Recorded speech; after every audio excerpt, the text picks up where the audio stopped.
بسم الله الرحمن الرحیم. السلام علیکم ګران کتونکو، زه یم ستاسو ضرور ځای چشتي. امید ساتم چې ښه به نننی ویډیو تاسو سره د څلور خبرې کوم. زما په آی ډی باندې او په بعضې نیم پیج باندې زه اکثر پوسټ کوم. نو زما ډېر ملګري چې کوم دي هغه د هرې پارټۍ سره چې تعلق ساتي، خو زیاتره چې کوم دی د پی ټي آی سره چې کوم دی کم تعلق ساتي، هغه ملګرو ته زما خواست دی چې مهرباني کوئ تاسو وړومبې پوسټ ګورئ، د پوسټ نه بعد بیا چې کوم دی کمنټس کوئ. کمنټس کول ستاسو حق دی. هر قسم خبره چې کوم دی زه به ستاسو وړم انشاءالله. داسې هېڅ قسم خبره نشته چې یاره زه به زړه پورې نیسم.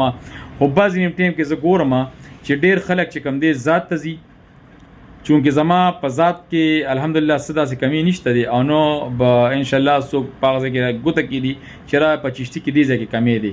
ټیک ته زه انسان یم، کمی په انسان کې راځي، غلطۍ به مانه کېږي ځکه چې انسان یم، نو غلطۍ به مانه کېږي. خو چونکې پر کمنټس کې چې تاسو کلم کمنټس کوئ نو کمنټس ته لږ سوچ کوئ، ځکه چې تاسو کمنټس کوئ نو په کمنټس کې تاسو اکثر لږ پل نه کچې ته لاړ شي. چونکې د هر طبقې سره تعلق ساتونکي چې کوم ملګري دي، کو هغه پی ټي آی والا دي، کو هغه جے یو آی والا دي، کو هغه جماعت اسلامي والا دي، کو نیشنل پارټۍ والا دي، کو هرې پارټۍ والا دي، زما د یوې پارټۍ سره تعلق نشته. دا زما فرض جوړیږي چې یاره زه د علاقې ستونزه چې کومه ده حکام بالا ته یا د علاقې چې کوم انتظامیه ده هغې ته مخې ته راولم. خو چونکې په بعضې نیم ملګرو ته زما انتهایي ګیله او دغه جوړیږي چې تاسو کلم کمنټس کوئ نو لږ سوچ کوئ. تاسو په کمنټس کې اکثر چې کوم دی زه ګورم تاسو ذات پرې ځئ. لکه پرون ما کمنټس وکړو نو ډېرو پکې چې کوم دی نو داسې کمنټسونه کړي چې هغه د نه کولو. دویمه خبره دا ده چې اکثر د پی ټي آی ملګرو ته زما خواست دی چې مهرباني کوئ تاسو پوسټ کوئ نو دونه تاسو باندې سترګې پټې چې تاسو د علماء کرام، زه اکثر د علماء کرامو خبرو کوم نو بیا خلک وایي دا جمعیت کې دی. علماء کرام چې کوم دي دا ګوره زموږ دپاره ډېر قابل احترام دي، نو لږ سوچ کوئ، تاسو پوسټ کوئ، علماو پسې خندا کوئ.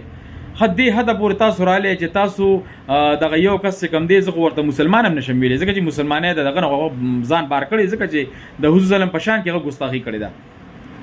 نو د دغه قسم تاسو چې کوم دی لګېږي او د هغه هم صفایانې کوئ. تاسو په دې سیټ به تاسو کتی شئ دا پوسټ تاسو سره شریکون تاسو وګورئ. د دې قسم د پی ټي آی چې کوم ورکرز دي هغه لګیا دي، هغه صفایانې کوي چې دا دنه دغه شوی دی. اوس هغه هم چې کوم دی معذرت غواړي او د خپلو پی ټي آی ورکرانو نه معذرت غواړي. هلکه په هغه لوی ورځ چې کوم دی د هغه لوی ذات مخې ته چې ودرېږي روز محشر باندې چې ته د لوی ذات مخې ته ودرېږي، ته به څه جواب ورکې؟ د حضور سلم په قبر کې چې کېدي یا ظالمه، ته به د حضور سلم سره مخامخ کېږي، په کومو سترګو مخامخ کېږي؟ نو زه د پی ټي آی زیاتر ورکرانو ته وایم چې حد مه بالکل کراس کوئ. تاسو حد کراس کې بیخي تاسو دونه د عمران خان په مینه کې مشي وي چې تاسو خپل پیغمبر او خپل علما او صحابه کرام هم تاسو معاف نه کړل. تاسو دونه حد کراس کړی دی، نو د خدای نه ویریږئ او د هغه لوی ورځې نه ویریږئ. سوال درته کومه، کمنټس کوئ، پوسټ کوئ، نو د اخلاقو په دایره کې کوئ. ډېره مننه.